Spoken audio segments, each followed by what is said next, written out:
یہ کہانی ہے 25 اپریل 2025 کی کہ جب اسلام آباد کے ISI ہیڈ کوارٹرز کی فضا ایک خاص قسم کی سنجیدگی سے لبریز تھی۔ ایک بڑی سکرین پر افغانستان کی سرحد سے جڑے ایک افغانی گاؤں کی ڈرون ویڈیو چل رہی تھی۔ اس ویڈیو میں تقریباً 60 سے 70 کے درمیان خوارج کی مشتبہ نقل و حرکت صاف دکھائی دے رہی تھی۔ خفیہ ذرائع سے ملنے والی معلومات کی اس ویڈیو نے مکمل تصدیق کر دی کہ دشمن ایک بڑے حملے کی تیاری کر رہا ہے۔ اسرار میں لپٹی یہ اطلاع کئی دنوں سے ISI کے خفیہ نیٹ ورک کے ذریعے جمع کی جا رہی تھی۔ اس حوالے سے افغانستان کے اندر موجود وفادار ذرائع مسلسل معلومات فراہم کر رہے تھے۔ ڈرونز کو جدید ترین ٹیکنالوجی کے ذریعے افغان سرزمین میں گہرائی تک اڑایا جا رہا تھا۔ اس کی خاص وجہ یہ تھی کہ ان خوارج کی ہر حرکت پر کڑی نظر رکھی جا سکے۔ انٹیلیجنس رپورٹس میں واضح ہو چکا تھا کہ دشمن اس بار ایک منظم اور بڑے حملے کی تیاری میں ہے۔ اسی رات راولپنڈی میں SSG کمانڈوز کی ایک اسپیشل آپریشنز یونٹ کو الرٹ کر دیا گیا۔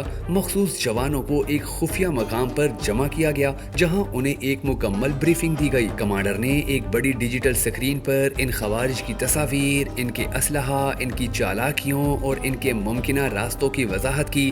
ہر جوان کی آنکھوں میں عزم، غیرت اور قربانی کی چمک تھی۔ یہ وہ لوگ تھے کہ جنہیں دشمن کا سامنا کرنے کے لیے خاص طور پر چنا گیا تھا۔ افغانستان میں موجود ISI کے ڈبل ایجنٹس نے خوارج کو دھیرے دھیرے ایک ایسے علاقے کی طرف راغب کیا جہاں پاکستانی فورسز پہلے ہی گھات لگائے بیٹھی تھی۔ دشمن کی چالاکی کو اسی کی زبان میں جواب دینا تھا۔ منصوبہ یہ تھا کہ خوارج کو پاکستان کی سرحد کے اندر اس قدر گہرائی میں لایا جائے کہ افغانستان سے انہیں کوئی امدادی کمک نہ مل سکے۔ آدھی رات کے وقت تقریباً 1:45 بجے خوارج کا ایک گروہ جس میں 30 سے 35 کے درمیان افراد شامل تھے باڑ عبور کر کے پاکستانی حدود میں داخل ہوا۔ انہیں مزید بھی اندر آنے دیا گیا تاکہ آپریشن کی کامیابی کو یقینی بنایا جا سکے۔ خفیہ کیمروں، تھرمل سینسرز اور ڈرونز نے ان کی ہر حرکت کو سامنے رکھ دیا تھا۔ جو ہی وہ ایک مخصوص پن پوائنٹ پر پہنچے تو آسمان سے قہر بن کر آگ برسنے لگی۔ پاکستان کے جدید ترین ڈرونز نے ان پر پہلا حملہ کیا،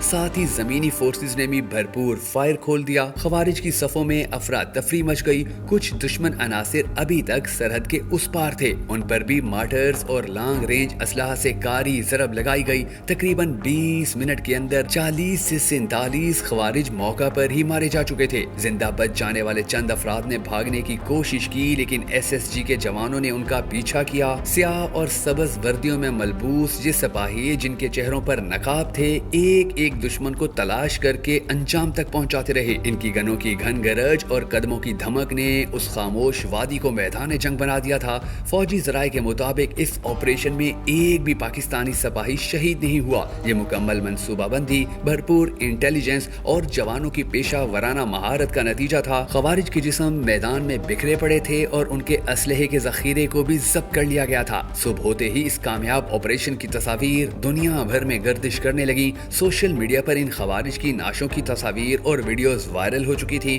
دنیا بھر کے تجزیہ کار حیران تھے کہ آخر وہ کون سی طاقت تھی کہ جس نے صرف 20 منٹ میں دشمن کی سالوں پرانی محنت اور تربیت کو مٹی میں ملا دیا۔ اس دوران اسلام آباد میں ISI ہیڈ کوارٹرز میں ایک خاموش اطمینان کا عالم تھا۔ Chief of army staff, DG ISI اور دیگر اعلیٰ حکام نے جوانوں کو شاباش دی لیکن جشن منانے کے بجائے ان کی نظریں آئندہ خطرات پر مرکوز تھیں۔ دشمن کی کمر توڑ دی گئی تھی لیکن جنگ ابھی ختم نہیں ہوئی۔ یہ کہانی صرف ایک آپریشن کی نہیں، یہ کہانی ہے اس خفیہ جنگ کی جو پاکستان کی سرزمین کو دشمنوں کے ناپاک عزائم سے بچانے کے لیے لڑی جا رہی ہے۔ ہر رات ایک نئی چال، ہر دن ایک نیا خطرہ، لیکن ہر لمحہ وطن کے لیے قربان ہونے کا جذبہ لیے ہمارے محافظ مسلسل جاگ رہے ہیں۔ دنیا دیکھ رہی ہے کہ پاکستان کے محافظ صرف وردی نہیں پہنتے، وہ دل میں اطمینان، آنکھوں میں خواب اور ہاتھ میں چمکتا اسلحہ لیے دشمن پر قہر بن کر ٹوٹتے ہیں۔ ISI اور SSG کا یہ مشترکہ آپریشن ایک سبق ہے ان تمام قوتوں کے لیے جو پاکستان کو کمزور سمجھنے کی غلطی کرتی ہیں۔